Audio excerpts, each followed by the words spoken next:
And ladies and gentlemen, welcome back to Talk Spicy. Coach Gene Clemens, Riptide Media Networks, and the 102.9 The Game app. Make sure that you download that app because you can't hear me without seeing me if you don't listen to it live every day 4 to 6 here on the Riptide Media Networks. Also, make sure that you tune in at 6 o'clock for the Bleacher Brothers. I am joined now by my guy, Emory Hunt, of Football Game Plan, CBS Sports, and anything else that you want him to be a part of. But just remember, yesterday's price is not today's price, and it's a good thing too because my guy Emory has spent a lot of bread on looking good. Emory, how are you? I'm doing fine, man. Always a pleasure to hop on the show.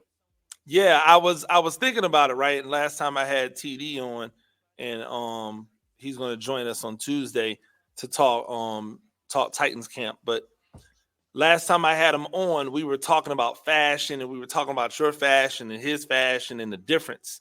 And I said that I felt like his fashion was more athletic swag, whereas yours was kind of like the traditional, like um traditional class mixed with a little bit of like Detroit pimp. Like you had a little Detroit pimp in you, you know. The way you're putting the colors together, the way you're putting the patterns on. We were talking about the pocket square and how you got the pocket square, and you don't always match the pocket square. Sometimes you'll go with the peacock on the pocket square just to throw them off. Like, when did you decide that you've always dressed, right? I can remember back when I first met you, or even some of your really, really early days, you were always dressed up. It was always suit and tie. But when did you decide that you were really going to lean into like taking that fashion to another level to where that became part of the conversation? When they talk about Emory Hunt, you got to talk about how fly he is when he shows up on camera. That's funny because if you go back and watch the earlier stuff I did on Football Game Plan's YouTube channel, so from '09 to about maybe 2011, I was just straight standard gray, black, or blue, no pocket square, Mm-hmm. regular tie, brown colors or whatever. But I got to give all that credit to my girlfriend because she was the one that said, "Well, why don't you use a pocket square?" I was like, "Well, nah, it doesn't really make sense." So she introduced pocket square. Then she was like, "Well, what about this color?" I was like, "Oh, I don't want to be too bright. Like I see Michael Irvin doing the loud colors, even though me and Michael Irvin have the same complexion and the colors that laid on him were fly, but I was like, I can't pull that off, even though it would be the same thing. So it was her like, try this out, try this brighter color out, try this different pattern out. And next thing you know, when I started to do games at Georgetown and or Morgan State, around 2013, it used to be like, wow, look at the outfit he has on. But then once I got on CBS, having that, let's say, a 5-year run from 13 to about 19, it became, man, this dude really has elevated everybody else. He kind of made everybody else compete because now it's like, dang, we got Emory on. I know I got to wear a tie, or I got to wear this. I got to step up. And by that time, it had become a thing. So I was like, I'm gonna just lean into it. So I'll say about 2020. I remember the first hit I was doing on CBS is during COVID when they had me down at this one was down at the racetrack, the Monmouth Sports Book, and I had the mint green sports coat on, and they were like, "Wow!" They hadn't seen a color like that. But that kind of started when I was going to Giants games and covering the Giants.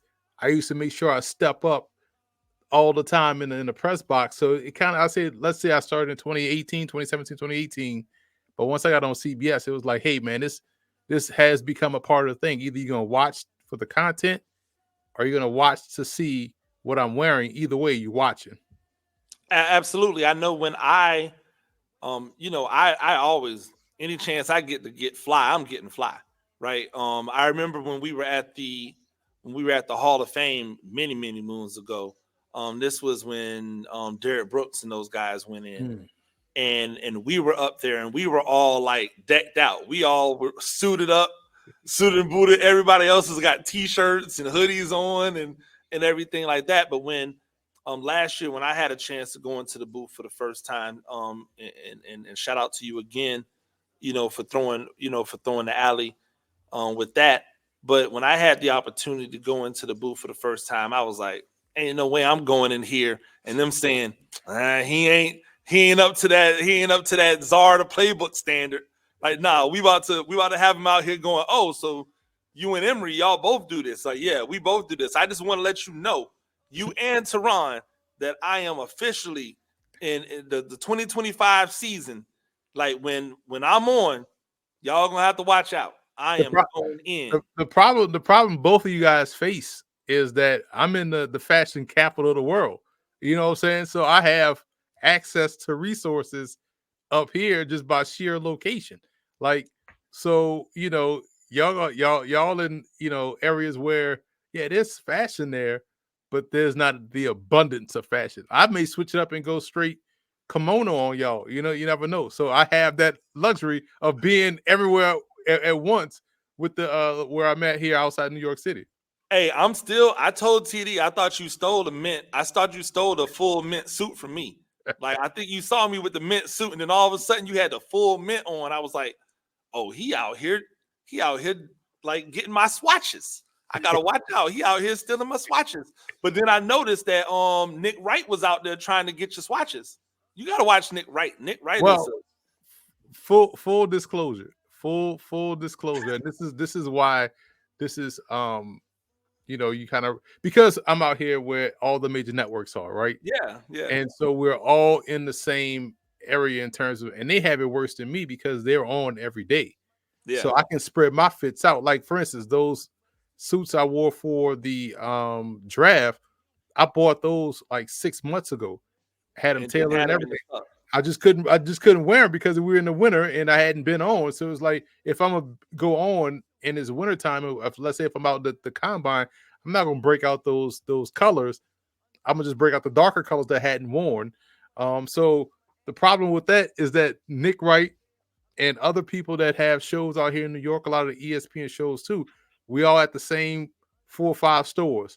Like, if I go in there, Yeah, they were like, "Oh, Nick Wright just left." I'm like, "Dang!" So I know I gotta wear something before he wears it because it's gonna look like I'm biting him. But yeah. also, to Nick Wright credit, like, I remember we wore the same suit one time. I rocked it a lot better because he didn't know how to pair the tie with it. So that's also the difference. You know what I'm saying? We could have the same fit, but you got to be able to accessorize it and make it work for you. Hey, ain't that what they say, yo? Like, what Chris Brown say? Like, yeah, I mean, you can't sing it like me, so like we can put the same thing on, but you're not gonna drape it like me. And shout out to Nick Wright and who he is, what he stands for, what he represents. But that melanin hit different on these suits, my guy. You Exactly. gonna have to tan a little bit more, Nick Wright, if you want to get, to the place of the czar to play. But I want to get into the UFL because it was a big weekend, for the UFL. At least in my opinion, a huge weekend for the UFL because they had their marquee matchup, or at least what I believe is the marquee matchup with the best team in the league, the Stallions, the Birmingham Stallions, and the what's the word I'm looking for? Would it be the most beloved or the most supported team in the league with the St. Louis Battlehawks? And the game didn't disappoint, right? The game didn't disappoint. A lot of people are saying Adrian Martinez has the lock um on MVP. And I know the results, but I keep going like, who's been a better, more consistent quarterback in this league than AJ McCarron?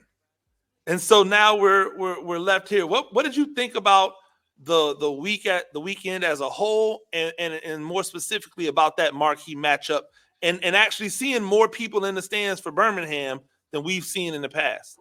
Yeah, listen, it was a great weekend because you got the marquee matchup, and you got the two best teams to play, in a regular season, kind of giving you a taste of what potentially could happen if they meet up in the championship game, which would be in St. Louis. Now you have the revenge factor, and if they get to St. Louis, we can expect that crowd to get over 40,000. To be completely honest, if St. Louis gets to play a home game in a championship game, that could get up to 40,000 fans, which would be great for TV. So this was the starting point for what could be a fantastic finish of the UFL season.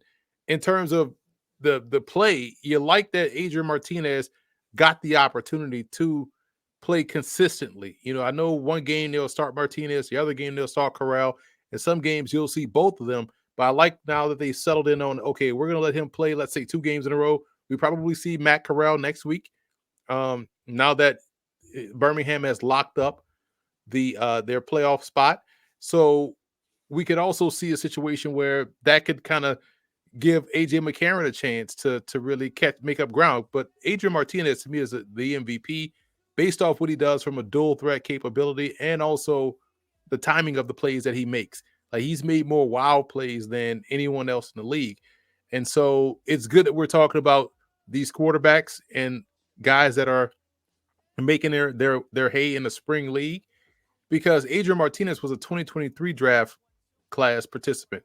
And so this shows you, okay, they gave a young guy a chance, but on the other side of it, you can make a case, and you brought this up before, where you have a guy that's tired of being a backup, and he's getting an opportunity to show that, hey, I can lead a team to wins and to potentially a championship. So I think if the league is taking a 10,000-foot level, 30,000-foot level, look at this and like, okay, man, let's start targeting the guys that when it's the 7th round in the NFL, instead of waiting for the NFL to call some of these players, let's call some of these players, or let's start this process at the end of the season. Let's start our recruiting process in December to get these guys to bypass the draft process and get in and get some tape, because we know how it is. Again, fresh off of minicamp where the Giants had 3 quarterbacks out there: Blake Stenstrom of this class, Liam Thompson of this class, and Ben Bryant of this class. We know none of those guys will get a chance to make it to the training camp roster because the roster was already full. So these would be ideal quarterbacks to play in the spring league, which is why I always say they need to be at least 32 teams of a spring league. But I like that we're seeing Martinez and AJ McCarron have success. I know it's a long-winded way, but I like what I'm seeing right now. No, I agree with you 100%. Like I like the dichotomy of, hey, let's get a veteran who still lots of tread on the tires, but wants to just play, like wants to show, hey, I am a starter. I can lead a team. And then you're young, youthful, although Adrian Martinez is older than your average, guy coming out of college. He's still young in comparison to others. I like that. I also agree with you that they should lean more into getting a hold of these guys who are fringe draft picks, right? Like, do you really want to go in and just say that you're on the roster for the first 2 weeks of training camp, only for them to cut you because you're the 12th wide receiver? They're only keeping 6, maybe 7 at the most. Like, you're trying to jump over a bunch of guys who have guaranteed money on their books. Like, come on, what are you doing? Or like for instance, the wide receiver out of West Florida, with the Giants, Giles. Is it really in his best interest to sign an undrafted free agent contract with the Giants, who just drafted a wide receiver, who drafted a wide receiver last year, who drafted a wide receiver the year before last, who has another wide receiver who's their best wide receiver who is still under contract, and several other guys that they have worked into the fold? Where is your opportunity to shine? Oh, by the way, they just signed another dude who's a veteran who's coming in. Where's your opportunity to shine? Where's your opportunity to make things happen? What if he would have said, you know what? I'm going to go being a guy from West Florida, maybe I catch on with Birmingham, maybe I catch on with a St. Louis or Michigan, or and now I can show the ability that I've been able to show at West Florida in the UFL. And by the time we hit the end of week 10, somebody might still let me come to training camp. I haven't lost anything, but I'm also a few $1,000s richer. I've got brand new professional tape now, and I can make things happen. I think that's what the league is missing, and that's what the players are missing. I think the league has to do a better job of leaning into it, and I think players have to have management, not agents, because we know what the agents there for, right? They have to have management or advisors that advise them better on how to move in these situations. What do you make of this stat? Head to head, USFL and XFL, 7-7. Yeah, 7-7. that's a great showing of how balanced both leagues were as separate entities. You know, the USFL last year, the last two seasons, I thought had better point of attack play. They had better quarterback play in the USFL. The XFL had a little bit more pizzazz in terms of pass rushers. Their DBs I thought were a little bit better, but the quarterback play was a bit inconsistent. And so now we've seen the balance kind of swing. And I know the league will say it's because we've kind of reduced the teams to 8 as opposed to 16. So the talent is more concentrated. I would argue that you would have had that had you combined both 8-team leagues and had a 16-team league. You still would have had enough talent to fill both of those, and still would have been concentrated. But it shows how much coaching matters, because I tweeted out the other day that we had a team in Michigan who many didn't pick to be anything in the league this year, led by Mike Nolan. They're right now in the playoffs. So it's great that they got that opportunity to show that Mike Nolan built the team, had to use multiple quarterbacks, but his foundation was run game and defense, and that's where Michigan has excelled. And again, you have the Skip Holtz, you have the Anthony Becks, both of which are great coaches, both of whom are great coaches, but we've seen them before. We've seen them have the success before. Both had it last year, and Skip Holtz, we know, is the king of spring. But I like that the coaching has kind of balanced out both sides. So it shows you that no one can, hey, we were the better league. You're both equal. You both have your elite teams, and you both have teams that still have a lot more work to do. So shows you the parity that it is in spring football. Do you think it's going to be an issue that the USFL has already locked up its playoff teams with 3 weeks to go? Do you think that's going to hurt the product that we see on the field as those teams start, posturing for position and how they want to have their teams? Or does that mean that we get an opportunity to focus more on the XFL's, playoff push? I think both can be still have benefit. Yeah, we'll focus on the XFL playoff push because that's the tighter race. But on the other side, remember, this is a spring league. This is a situation where guys want to show why they should be, albeit right or wrong reason why they should be in the NFL. Why they are not happy being here in the UFL. So we still are going to get competitive play, because now let's say we just talked about it. If you are an Adrian Martinez, you've made your point already. You have locked up the MVP in my opinion. But now if you're Matt Corral, man, I should be starting. Let me go out here in these last couple of games and show why I should have been the guy. Or if you're someone that's going to get more playing time on the USFL side, hey, let me ball out these last two games. Or if you're one of those teams like the Houston Roughnecks, you're like, we got to find a way to not lose games like we did this past weekend against San Antonio, where we had the game won and we lost it. So that's how I would say the USFL, back into the roster or schedule has to take it. On the XFL side, we know St. Louis has already locked up a spot, but there's still some competitiveness there on the other side. DC let one slip away, and that's been one of the more disappointing stories of the season, because they were right there in the championship game last year. But there's still a lot more posturing left to go. So I say on either side, it's still going to be exciting football to watch down the stretch. If there's one thing, like we're calling this season a success, right? The UFL has proof of concept. I still think it's interesting that they went back to the old school kickoff in this new UFL instead of adopting the new kickoff rules that were in one league but not in the other. But what do you do? The If we're spinning this forward to 2025, because from what I understand, and you can correct me if I'm wrong, all entities are on board for the 2025 season. Like the sponsorships, the television networks, everybody's in on 2025 for the UFL. In your opinion, what's the one thing that they need to do in order to produce not only a more quality product on the field, but a more enjoyable product for fans in 2025?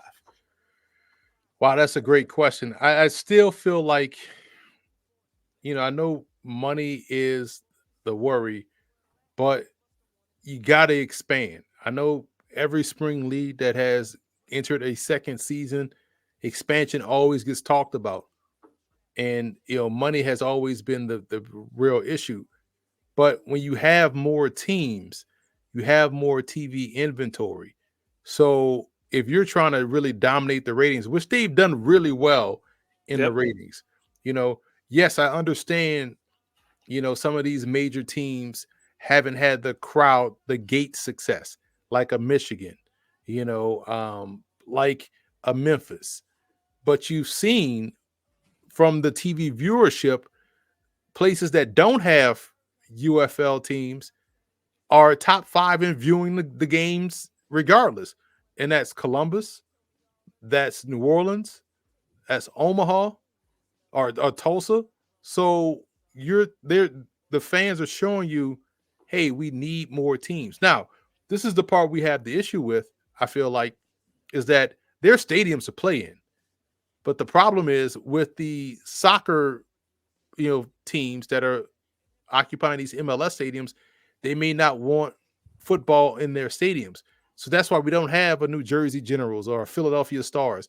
It'll be fascinating to see how that could change if they were a little bit more open to allowing those teams in. Because now you introduce the New York market, you introduce the Philly market, you introduce the potentially the Miami market or somewhere like that. But I feel like you have to hit the major cities.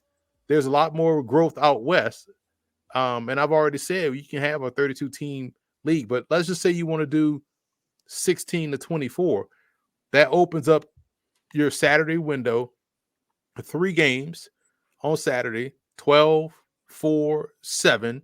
Same thing on Sundays, and time slots where people are accustomed to watching. You can even have a primetime Monday night game and a primetime Thursday night game if you have the amount of teams, because now you can spread that out over how people are used to viewing football during the fall.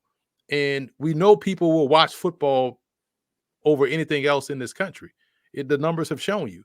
The USFL or UFL has outperformed hockey, soccer. As much as they try to push soccer, down everyone's throats, people are just not watching it. Yeah, they'll attend games. They're packed, but they don't make a dent. But that tells you, for the people that wants to argue, man, there's only 8,000 people at the Arlington game, but there's a million people watching. There's a million people at the Festivus FC game or whatever, but there's 80 people watching. So which one is more important?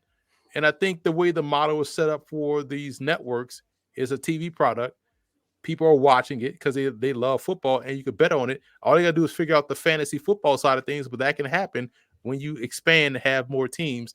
I think that problem will solve itself. So I'm excited for it. I wish they can get more because it's just more opportunities for players, coaches, GMs, scouts, and it makes the football ecosystem go. I think one of the things that they have to lean in on is finding a way to finding a way to identify and lure in the the college football stars that are not that may not be quintessential NFL like locks, right? The idea that you have guys that are out there, and every year we have it, right? We have guys who are really really good, who are really really well known popular figures in college football that aren't projected to be high level NFL caliber players. But a lot of the times that's based off of measurables that have nothing to do with their ability to play the game, right? So you've got receivers who are phenomenal in college, but oh well, he's only 5'10", and well, he's a really slight dude. He's not a burner. So he ends up being like a seventh round pick for Philadelphia, and Philadelphia wide receiving core is locked. We're set. We're good. So now he's just trying his best to just continue to like fight up that hill. Like those are the guys that you have to like identify and go, I need to convince you to come to me. Like perfect example, Joe Milton, right? Joe Milton is about to go to New England where they have an incumbent starter because he's a veteran and that's how they want to move. But then they have their quarterback of the future that there's no chance for you in New England, Joe Milton. You're just out there like playing the role, showing off how far you can throw the ball, but you're never going to get an opportunity to get legitimately better with real live game reps. Why not go to the UFL? Why not go to the UFL and let her rip? Let a Skip Holtz get a hold of you, right? Let a Skip Holtz get a hold of you and do what he was able to do with what was the quarterback from Florida that he got to come to Louisiana Tech, who was horrible at Florida, and then ended up going to Louisiana Tech and playing really really well for a few seasons, and then has been used kind of like as a gadget in the league. The big white guy at quarterback. Driscoll. Yes, yeah. So like do what he was able to do with Driscoll, where he got Driscoll comfortable, understood how to like manipulate and work within the scheme of what he's being done, use his athleticism, use his arm strength. I think that's where the league has the opportunity to continue to improve. Like if he can convince people, I mean, if the league can convince people to look at these stars from college, hey, we're getting names that have the ability to continue to do what they did in college, mixed with some names that you may not be household. I feel like that's where you get a little bit more of the casual buy-in. Oh, I've heard that name before. I recognize that name, and they can use that to continue to build. I listen. I totally agree. And that's where having more opportunities, more rosters, more teams yield that. So to use your example, imagine if they had a team right now in Nashville. You're able to get Joe Milton as your starting quarterback. We heard all draft cycle about the fast kid from Cortland State, Division III receiver, and Cole Burgess. You draft him too. Now you got Joe Milton throwing to a dude you've heard about from a Division III school, down the field, right? And also it allows you to, and this is something that the NFL kind of lacks outside of maybe three teams: Detroit, Pittsburgh, and Baltimore. You can, this is why you need an influx of new coaches, because you can establish identities. Like, hey, what if I'm a coach and I see value in the 5'10" quarterback with the 5'9" and 5'10" receivers, and we go out there and spread the field with all 5'10" guys, right? What if that's our thing? Kind of like what we saw in the old USFL in the 80s with Mouse Davis and Jack Pardee with the Houston Gamblers in the run and shoot. Nobody was doing that. They brought that there with Jim Kelly throwing the football all over to Ricky Sanders and all these other guys out there at Yep. receiver. Let's do it that way. I think that's where the league can draw eyeballs because, hey, man, this is innovative over here, and it's not still like we see it in the NFL. Yeah, and I mean and even it brings in the FCS stars, right?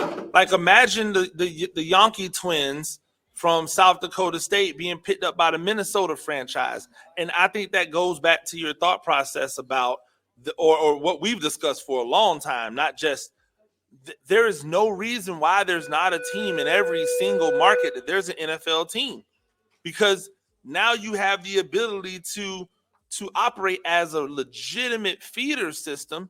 And the crazy part about it for me is the operating budget of the UFL. If an NFL team woke up and had the operation budget of the entire UFL, they probably slit their wrist. Yep. Like we're not talking about astronomical amounts of money at what you're paying these UFL players. You could, if you had a team, an NFL team adopt a UFL franchise, you could have the New Jersey, New York duo teams that represent the Giants and the Jets, right? The New Jersey Giants and the New Jersey Jets, right? Like they have the same name, same logos, same thought process, just underneath them. And now you can bring in. You were talking about. I thought it was one thing, and I want to get you out of here on this. You had said when you were looking at the when you were at the Giants camp, you were looking at the roster, and you said, "Look how many people it takes just to put on a practice, right? How many players it takes to put on a quality practice." Like the idea that the talent's not out there when we're seeing what they're doing in the UFL, and we're looking at the UFL and going, but they don't have this person in there. They don't have this person in here. They don't have this person. Like, where is Eric Berrier at? Right? Like, why are they allowing him to just drown in Canada when he could be down here throwing the ball all over the place, right?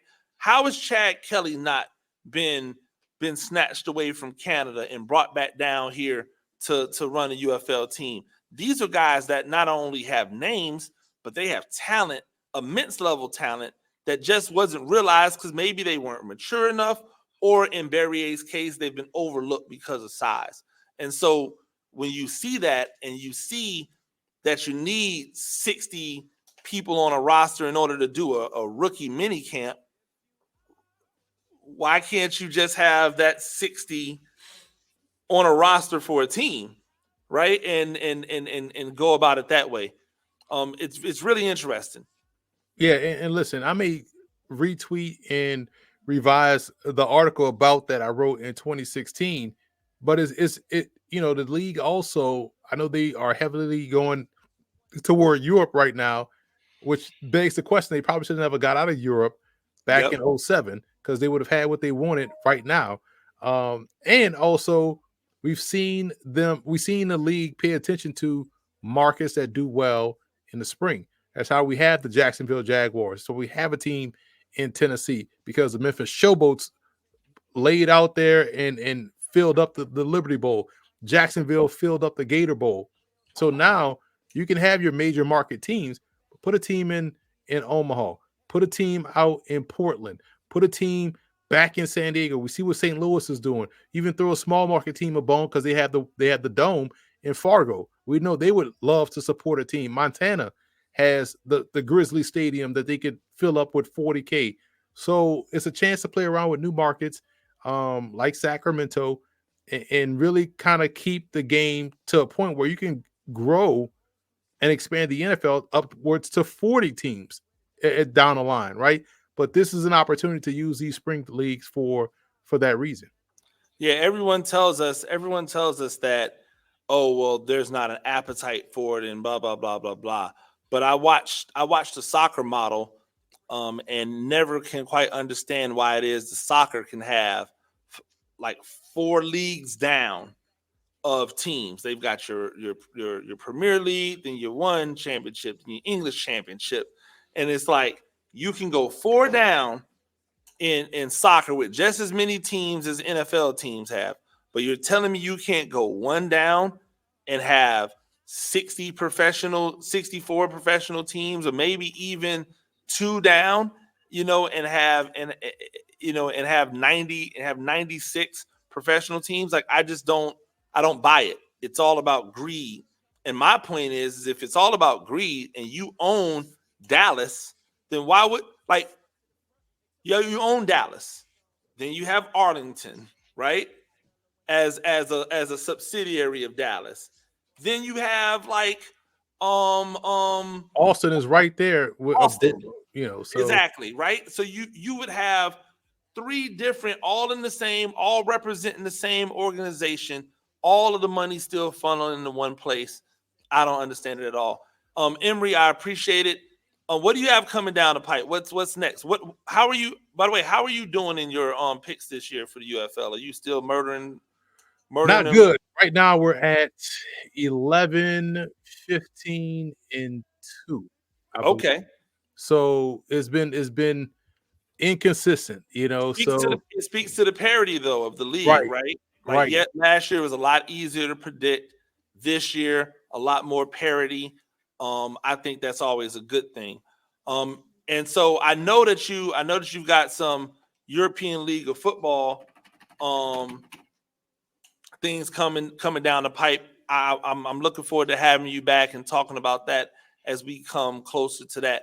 Ladies and gentlemen, make sure that you follow Emory at F Ball Game Plan anywhere, everywhere. Make sure that you subscribe to the Football Game Plan YouTube channel. Make sure that you are liking and following the YouTube, Facebook, and then make sure you're following this man, the best dressed man for the time being in all of football. Like the best dressed man for the time being, because I am coming for his head. Emory, I appreciate you, man. Always a pleasure, Gene. Absolutely. Hey, stay tuned. When we come back. We'll be talking about more headlines from the day. This is Talk Spicy on the Riptide Media Network.